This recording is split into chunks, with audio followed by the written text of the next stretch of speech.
Hi, I'm Lucy, and at the end of 2025, I packed my bags and solo travelled across the South Island of Aotearoa, New Zealand. This video captures the first week of my adventure, hiking some of the most incredible landscapes I've ever seen, from the Kepler and the Routeburn Tracks to the breathtaking Milford Sounds.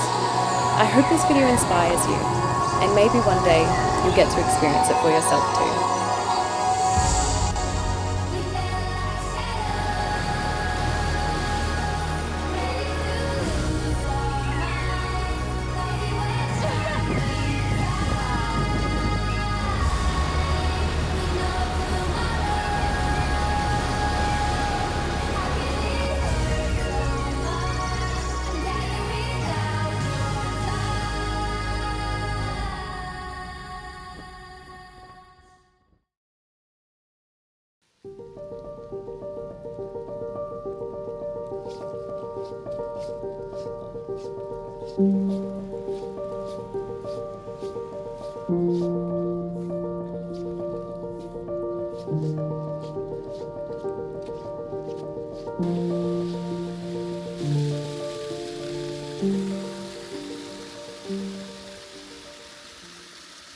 There's finally a break in the weather. The rain has sort of stopped for a little bit. I think the worst of it was supposed to be this morning. The tracks are really muddy, the waterfalls are flowing. Finally got my boots dirty. The original plan was to go from Te Anau to Broad Bay by ferry, which I did this morning, and then hike to Routeburn campsite because I'm camping in a tent. Or at least I was. But I just passed a fellow hiker who said that they've actually closed the route between Luxmore Hut and Routeburn, so the very top of this mountain. Supposedly 120 kilometre winds and thunder and lightning, so I don't blame them. But it sort of changed my plans. I'm just hiking up to Luxmore Hut and I'm going to reevaluate whether they'll have enough beds to stay in the hut and then I can continue the hike tomorrow. We'll see, but I'll keep you updated. Sorry, I'm puffing so much. It's actually been pretty good so far. Like I was expecting, all hands and knees scrambling. Maybe I just haven't got to that part yet. I have delayered as much as I can because it's really hot just walking up this steady incline for the past 2 and a bit hours. Anyway, I'll keep you updated. I'll take some cute little videos. It's really beautiful. Yeah, I'll catch you at Luxmore Hut.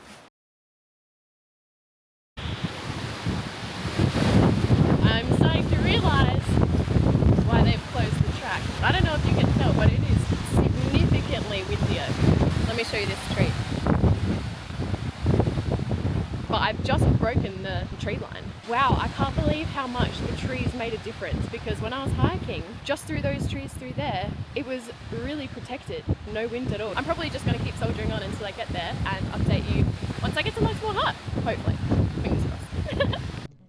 Unfortunately, when I got to the hut, the ridgelines were still closed because of the winds.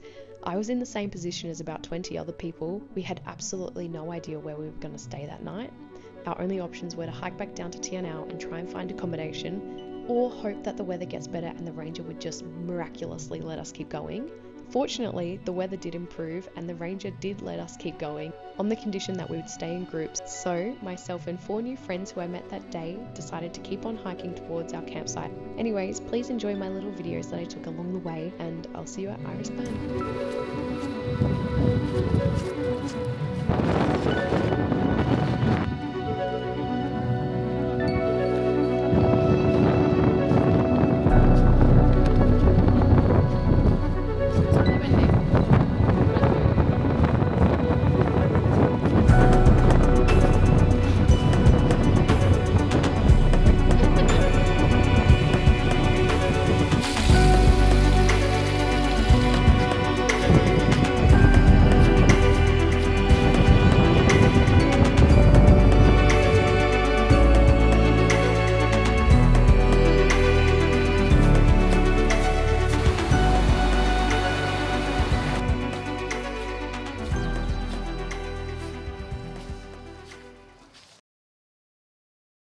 Wow, what a night. It was pouring. It was pouring all night. I didn't get a lot of sleep, but my tent did a really good job of keeping me dry. I think it's about 6 o'clock and finally the rain has stopped, so I think I'm gonna start getting ready. The ranger last night told us that Kia have been really prevalent, and yesterday a camper had a hole ripped in their tent by the Kia. People online said that the Kia were quite vicious, looking for like food. I've put everything that I didn't need for sleeping in the storage cage closer to the main camp. I'm gonna make the most of this semi-dry weather and just start packing up, but it's just started raining and I was super cozy last night. I had to de-layer, like I had jumpers, I had a buff on, and I had to take it off because it was so warm. The rain was actually quite pleasant to listen to. It was just the fact that I was so concerned about the Kia coming and ripping holes in my tent that I was like on edge the whole time. But I reckon I did get at least a solid 3 or 4 hours sleep, so it could be worse. Side note, this jacket, absolutely amazing. It's so warm. Cannot rate it highly enough.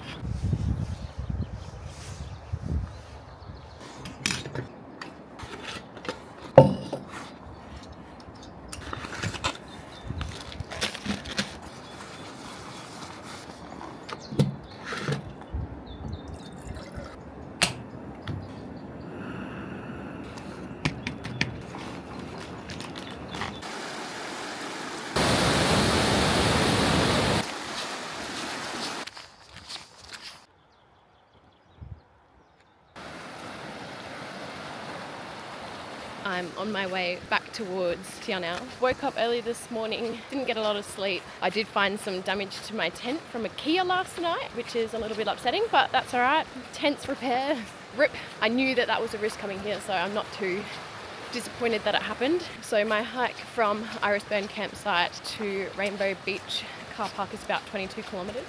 But it's all relatively downhill and flat, which is really great because yesterday was a really intense hike. So I'm sort of just enjoying the different scenery. It was far more exposed at the top of the ridgeline and really gorgeous. Being able to see the snow on the mountains, being able to touch the snow on the mountains was pretty cool. I still cannot believe we were able to do it and the conditions cleared up. Me and my 4 friends were able to trek through it together and make it to Routeburn around 9 o'clock.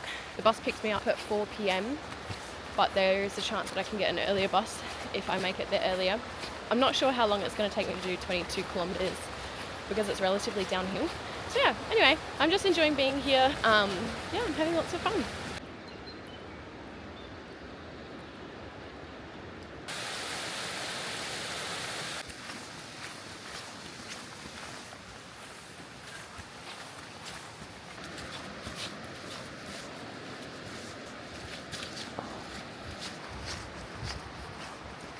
I'm making good progress to the next hut.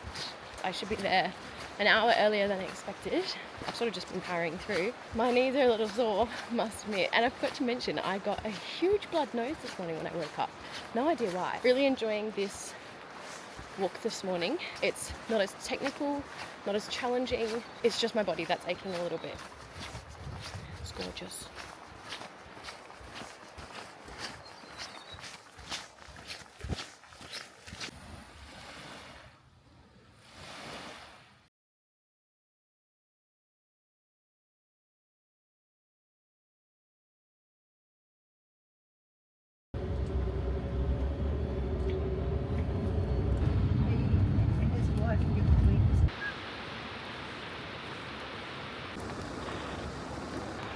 Place of rubber off there.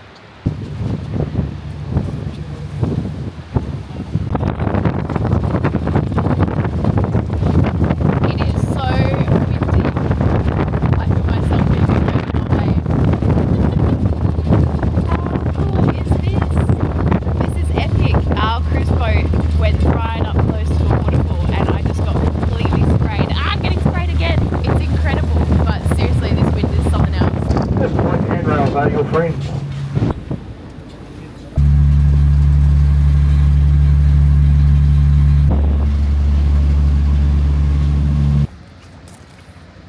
Wow, I've had a pretty epic day.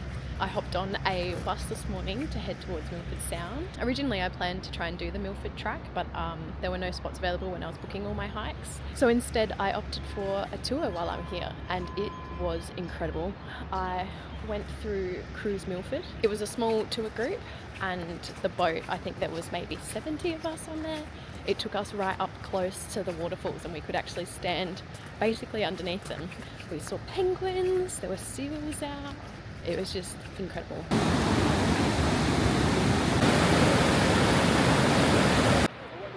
No, no, no, no, no, no, no.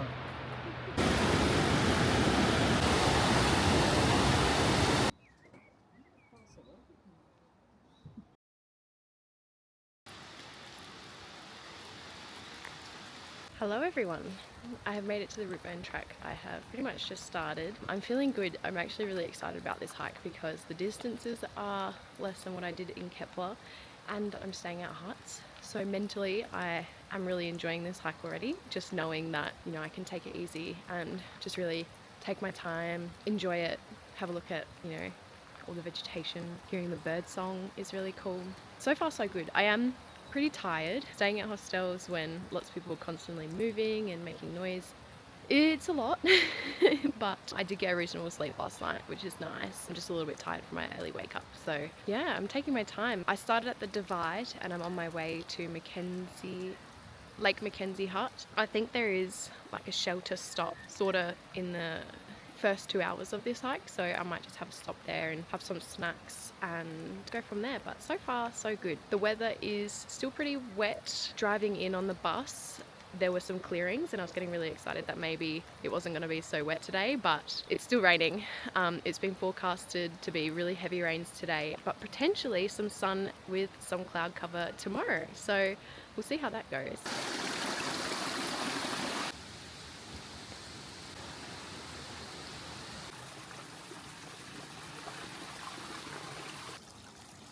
I've just stepped out into an open clearing and I'm completely surrounded by the mountains. It is magical.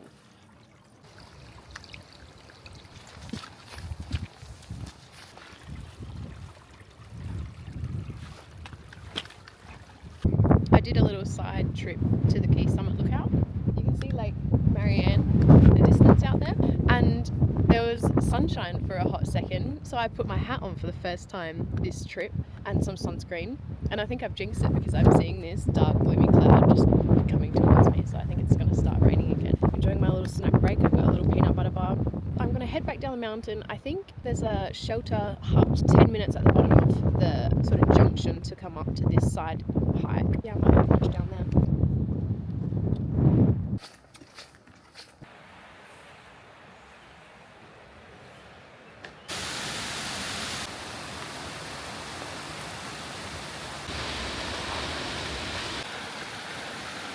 The hike's going well so far. I've just turned the corner and I can hear this rumble of a waterfall. Oh, here we go, look at this. A few scary sections where there were signs that said, warning, avalanche zone, walk quickly, no stopping for the next 100 to 400 meters. And there was another waterfall bigger than that one that we just passed through where I couldn't even cross. The waterfall was so huge today because it's been raining so much these last couple of months, and especially in the last couple of days. It's just been heavy rain this entire week that I've gone hiking, funnily enough. Yeah, so I couldn't pass through that waterfall. I actually had to go through the flood overpass, or the flood detour, and that was sketchier as well because I was passing through all these boulders that were just, you know, held together like a really poor Jenga tower. It's okay, I live to tell the tale. I should be getting close to Lake Mackenzie. I'm probably anywhere between 30 minutes and 45 minutes away, maybe even an hour. Not really sure. I haven't been measuring my distance and I haven't been really keeping too much of a close eye on the time. I've just been enjoying the hike and taking lots of stops, except in the avalanche paths. I've been moving very quickly through those. But yeah, so far, so good.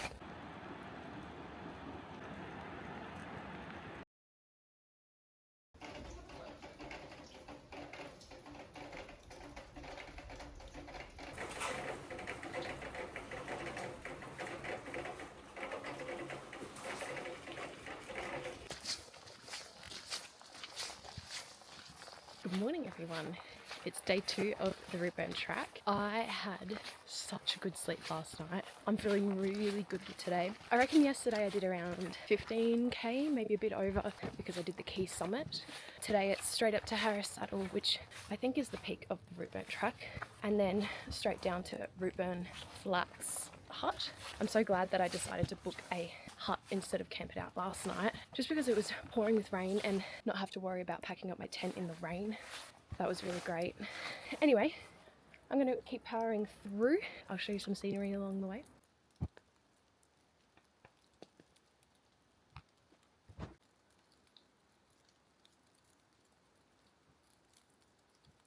Something that I have learned while I've been here, in the Fiordlands, most of the landscapes were shaped, actually I think all, I'm going to go with most of the landscapes were shaped by the glaciers that were here. The ranger last night was saying as you walk through this section of all these giant boulders, like this one right behind me, they were actually originally from the tops of the mountain tops, and as the glaciers carved out the valleys or the sounds or whatever they're called, the fjords, as the glacier came through and started carving through all these mountains, the rocks would get trapped inside the ice. And then as the glacier receded and the ice melts, where all these rocks are placed is where they were positioned inside the glacier, which is really cool. So there's all these giant deposits of all these humongous rocks. It's like you're going back in time and you're literally walking through an ice age. This rock behind me could have very well been the top of the mountain I'm about to climb once upon a time. So I think that's pretty cool.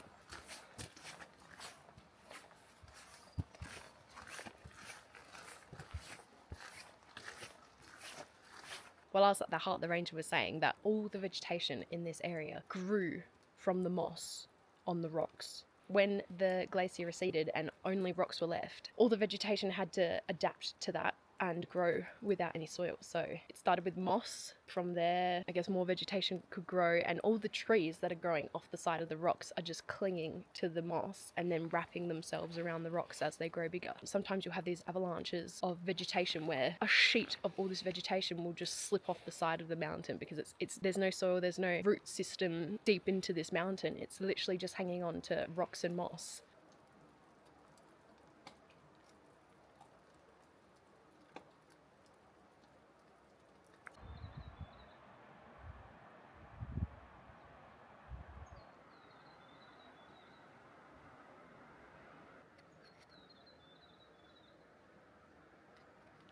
It's pretty dang cool.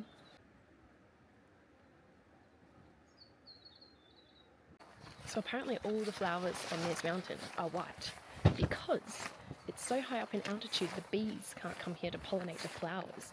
But at night the moths, which are attracted to the white flowers, will come and pollinate the flowers. Pretty cool.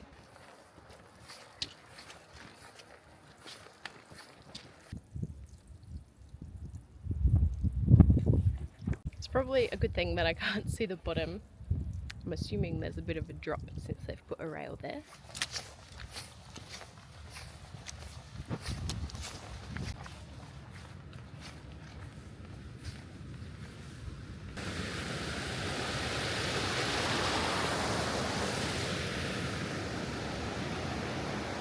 There's a clearing in the clouds for the first time in maybe 2 hours, and I can finally see where I'm going.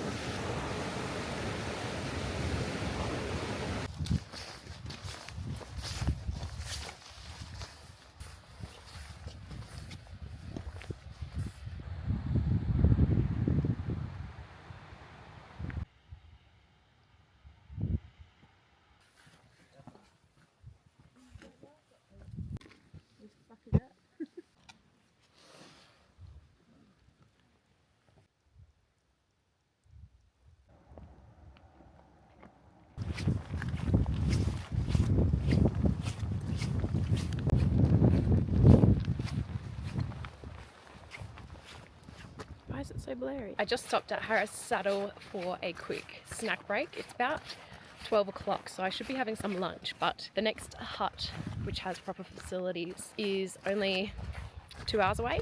Routeburn is definitely a lot busier than the Kepler Track, so there's a lot more people on this trail, and I've actually walked past my first trail runners. They're in shorts and short sleeves, and I'm all rugged up because it's actually really chilly. I reckon the winds are coming off the tops of the mountains and I'm getting a bit of that cold breeze from the snow tops, so it's a little bit chilly.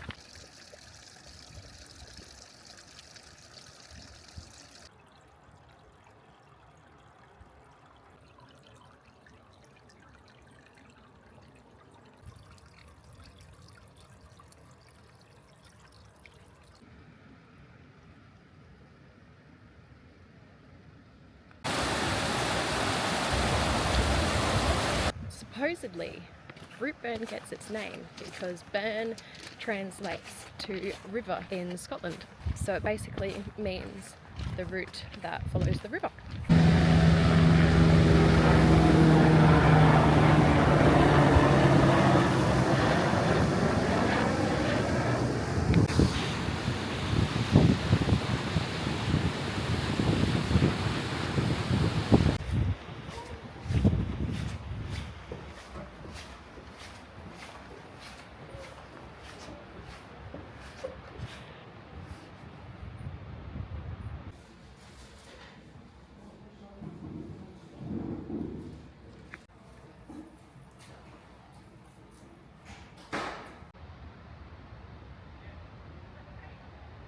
I just had my late lunch at Routeburn Falls hut, and the hut is really cool. It's really modern and really large and felt a little bit more luxurious than Mackenzie Lake hut. They were both still incredible and exactly what you need. There was a nice wood fire in there. It was really cozy, had a nice spacious living area. I didn't go into the bunk room obviously because I'm not staying there, but there's a sign that says Routeburn Flats is only an hour and a half away. My energy levels peaking right now. I am so excited to do this last little bit of my hike and make it to Routeburn Flat for the night. There's a town that you can hike to. I can't remember the name of it. It's further south than the Hollyford River and Hollyford Track. For a long time it was only accessed by sea, so they thought they would build a road there following the Routeburn Track. It was all built by hand. In fact, the entire Routeburn Track was made by hand. It's funny because he said there's sections where it gets so skinny that it's only 2 feet width, and that's because when they were building it, literally pick and shovel, they were paid by length of road made. So as you can imagine, they'd be really optimizing how quickly they could make that road. So it was all about how long and skinny it was as opposed to how wide it would be.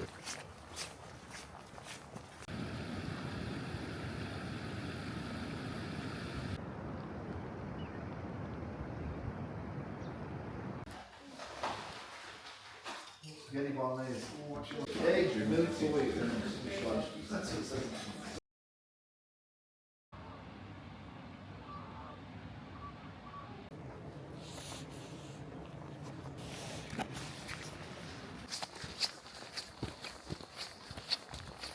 Good morning.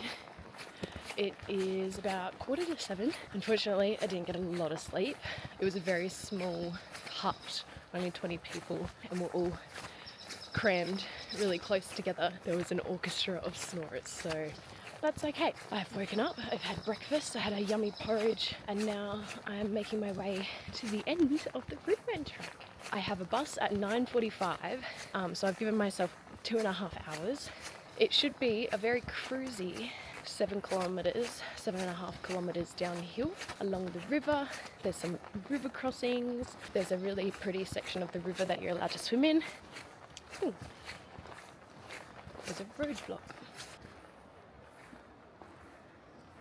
Assuming I take this detour.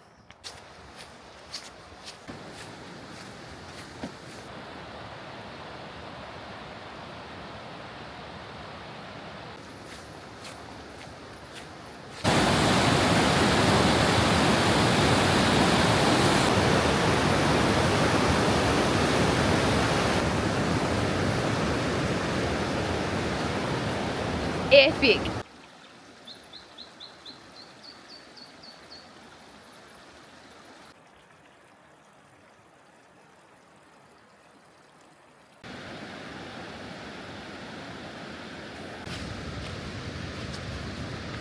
What even is that? The sun is out.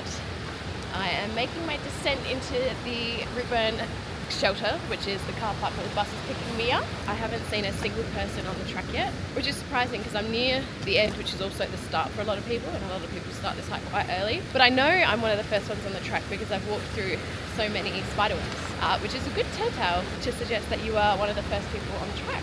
The river crossings have been really pretty. Seeing the light pass through all the trees this morning is really cool. I was looking out for some whale, which is an endangered duck, and apparently the ranger said there is a mating pair and a duckling along this stretch of river, and they're super territorial. So if you see some, there should only be 2. Apparently they're super endangered because pests here, like the stoat, prey on them and either eat the eggs or eat them.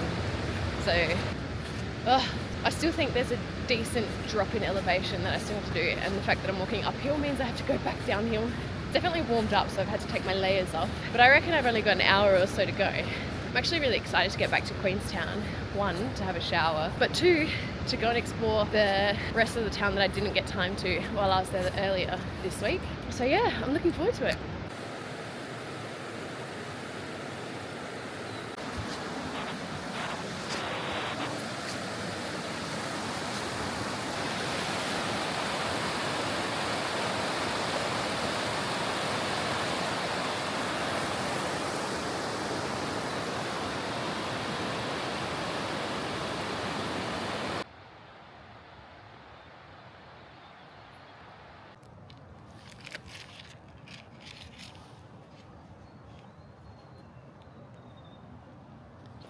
I made it to Routeburn Shelter with plenty of time to spare. I think I've got another 45 minutes until the bus. It was a very cruisy walk downhill. It was really pleasant actually. However, in the last 30 minutes there was a bug, I think a sandfly, flew straight into my eye. Anyway, thoughts of the Routeburn? It was really nice. It threw a lot of different weather conditions at me. I got to experience the track in sunshine, I got to experience it in heavy rain, I got to experience snow and winds, cold, hot. I think anytime you do the Routeburn Track or any trail, every time you do it you'll have different experiences. It changes with the weather, which is really cool. It's also really hard to compare to the Kepler Track as well, because I had a very different experience there too. It was memorable, it was hard, pushed myself to my limits, definitely in the Kepler Track, but on a whole, I'm just very, very, very proud of myself. Also overcoming all these different little challenges along the way, like Kia eating my tent, or tracks being closed because of weather conditions and having to just wait it out and see what happens. Meeting people along the way was also really cool. Staying in the huts was also really awesome. It's only been 5 or 6 days in Te Anau, Kepler and Routeburn, but